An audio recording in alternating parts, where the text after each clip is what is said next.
ಕನ್ನಡದಲ್ಲಿ ಟೆಕ್ನಾಲಜಿ ಮತ್ತು ಉದ್ಯೋಗ ಮಾಹಿತಿಗೆ ಹಿಂದೆ ಭೇಟಿ ಕೊಡಿ www.needsapublic.com ನಮಸ್ಕಾರ ಎಲ್ಲರಿಗೂ. ನಾನು ಲಿಂಗರಾಜ್ ಫ್ರಮ್ ನೀಡ್ಸ್ ಪಬ್ಲಿಕ್. ನಾನಿವತ್ತು ಈ ವಿಡಿಯೋದಲ್ಲಿ ಒಂದು ಬೈಕ್ನ ಯಾವ ರೀತಿ ಕಾಳಜಿನ ತಗೋಬೇಕನ್ನೋ ಮಾಹಿತಿ ತಿಳಿಸ್ಕೊಡ್ತೀನಿ. ಸೊ ಅದಕ್ಕಿಂತ ಮೊದಲು ನೀವೇನಾದರೂ ಇವರು ನಮ್ಮ ಚಾನಲ್ ಸಬ್ಸ್ಕ್ರೈಬ್ ಮಾಡಿಲ್ಲ ಅಂದರೆ ಈ ಕೂಡಲೇ ಸಬ್ಸ್ಕ್ರೈಬ್ ಮಾಡಿ ಮತ್ತು ಪಕ್ಕದಲ್ಲಿರುವ ಬೆಲ್ ಬಟನ್ ಅನ್ನು ಒತ್ತಿ.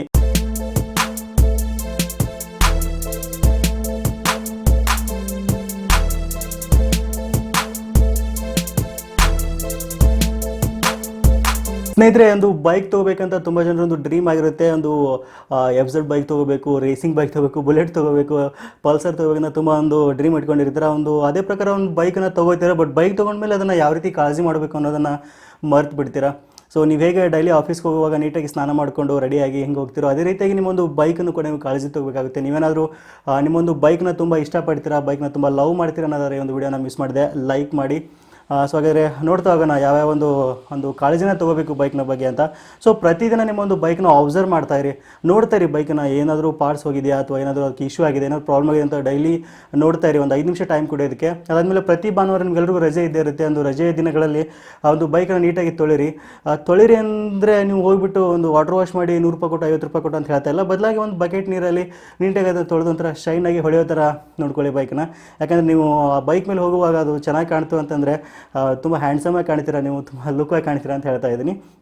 ಸೊ ಇನ್ನು ಒಂದು ಇನ್ಶೂರೆನ್ಸ್ ಪಾರ್ಟ್ಗೆ ಬರೋಣ. ಇನ್ಶೂರೆನ್ಸ್ ಅಂದ ತಕ್ಷಣ ಬರೀ ಪೊಲೀಸರು ಯಾರಾದರೂ ವೆಹಿಕಲ್ನ ನಿಲ್ಲಿಸಿದಾಗ ಮಾತ್ರ ನಿಮಗೆ ನೆನಪು ಬರುತ್ತೆ. ಸೊ ಜಸ್ಟ್ ನಿಮ್ಮೊಂದು ಗಾಡಿ ಪೊಲೀಸರು ಹಿಡಿಬಾರ್ದು ಅಂತ ನೀವು ಒಂದು ಇನ್ಶೂರೆನ್ಸ್ನ ಮಾಡಿಸ್ತಾ ಇದ್ರೆ ಅದೊಂದು ತುಂಬ ಒಂದು ದೊಡ್ಡ ತಪ್ಪು ಮಾಡ್ತಾ ಇದ್ರೆ ಅಂತ ಅರ್ಥ. ಗಾಡಿ ಇನ್ಶೂರೆನ್ಸ್ ಏನಕ್ಕೆ ಇರುತ್ತೆ ಅಂದರೆ ನಿಮ್ಮೊಂದು ಸೇಫ್ಟಿಗೆ ಇರುತ್ತೆ. ದಯವಿಟ್ಟು ಇನ್ಶೂರೆನ್ಸ್ನ ಮಿಸ್ ಮಾಡಿದೆ ರಿನ್ಯೂವಲ್ ಮಾಡ್ತಾ ಇರಿ, ಮಿಸ್ ಮಾಡಿದೆ ಒಂದು ಇನ್ಶೂರೆನ್ಸನ್ನು ರಿಜಿಸ್ಟರ್ ಮಾಡ್ಕೊಳ್ಳಿ.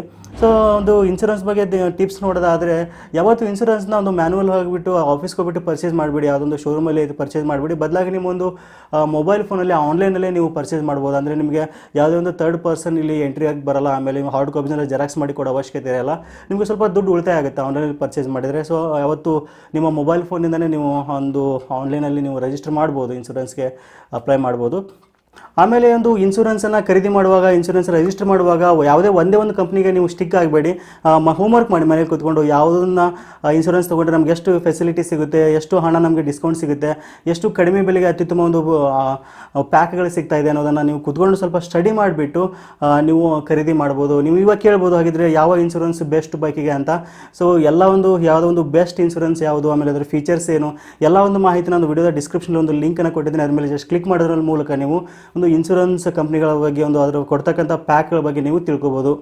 ಸೊ ಇನ್ನು ಒಂದು ಎರಡನೇ ಟಿಪ್ಸನ್ನು ನೋಡೋದಾದರೆ, ನಿಮ್ಮೊಂದು ಬೈಕ್ ಏನಾದರೂ ಹೊಸ ಬೈಕ್ ಇತ್ತು ಅಂತಂದರೆ 1.5 ಲಕ್ಷ ರೂಪಾಯಿ ಕೊಟ್ಟು ಖರೀದಿ ಮಾಡಿರ್ತೀರ.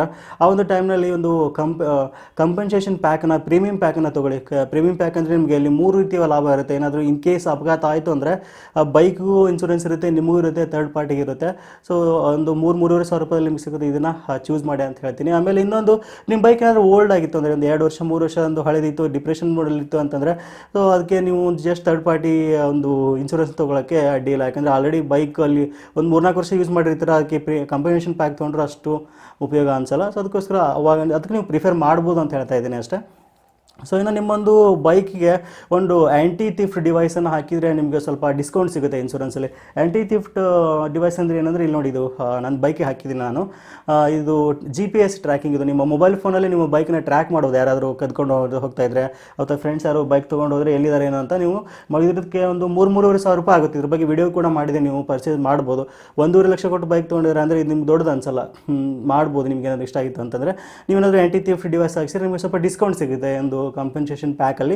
ಅದಕ್ಕೋಸ್ಕರ ಹೇಳ್ತಾ ಇದ್ದೀನಿ. ಇನ್ನು ಒಂದು ಕೊನೆಯದಾಗಿ ಹೇಳಬೇಕಂದ್ರೆ, ಒಂದು ಇನ್ಶೂರೆನ್ಸನ್ನು correct time to time renewal ಮಾಡ್ತಾ ಇರಿ. ಆಮೇಲೆ ಅದಕ್ಕೆ ಇನ್ಸ್ಟಾಲ್ಮೆಂಟ್ ಮಾಡ್ಕೋಬೇಡಿ ಇನ್ಶೂರೆನ್ಸನ್ನು, ಎಟ್ ಎ ಟೈಮಿಗೆ ಪೇ ಮಾಡಿಬಿಡಿ. ಅದರಿಂದ ನಿಮಗೆ ತುಂಬ ಉಳಿತಾಯ ಆಗುತ್ತೆ. ಇನ್ ಕೇಸ್ ಅಪಘಾತ ಆಯಿತು ಅಂದರೆ ನಿಮ್ಗೆ ಯಾವುದೇ ವರಿ ಮಾಡ್ಕೊಳ್ಳೋ ಅವಶ್ಯಕತೆ ಇಲ್ಲ. ಥರ್ಡ್ ಪಾರ್ಟಿಗೆ ಅಮೌಂಟ್ ಹೋಗ್ತಾ ಇರುತ್ತೆ, ಬೈಕು ಸರಿಯಾಗಿದೆ, ನಿಮಗೂ ಕೂಡ ಇನ್ಶೂರೆನ್ಸ್ ಹಣ ಸಿಗುತ್ತೆ. ಸೊ ನಿಮ್ಮ ಬೈಕ್ ಬಗ್ಗೆ ನೆಕ್ಸ್ಟ್ ಕಾಳಜಿ ನೋಡಿದ್ರೆ ಟೈಮ್ ಸರ್ವಿಸ್ ಮಾಡಿಸಿ, ಒಳ್ಳೆ ಆಯಿಲನ್ನು ಯೂಸ್ ಮಾಡಿ, ಚೆನ್ನಾಗಿಟ್ಕೊಳ್ಳಿ ನಿಮ್ಮ ಬೈಕ್ನ. ಇಷ್ಟೇ. ಈ ಒಂದು ವಿಡಿಯೋ ನಿಮ್ಗೇನಾದರೂ ಇಷ್ಟ ಆಗಿತ್ತು ಅಂದರೆ ಖಂಡಿತ ಲೈಕ್ ಮಾಡೋದನ್ನು ಮರಿಬೇಡಿ. ಮತ್ತು ಈ ಒಂದು ವಿಡಿಯೋನ ನಿಮ್ಮ ಎಲ್ಲ ಸ್ನೇಹಿತರು ವಾಟ್ಸಪ್ ಗ್ರೂಪ್ಗಳಲ್ಲಿ ಕೂಡ ಶೇರ್ ಮಾಡಿ. ಸಿಗೋಣ ಮತ್ತೆ ಮುಂದಿನ ವಿಡಿಯೋದಲ್ಲಿ. Thank you for watching. Take care.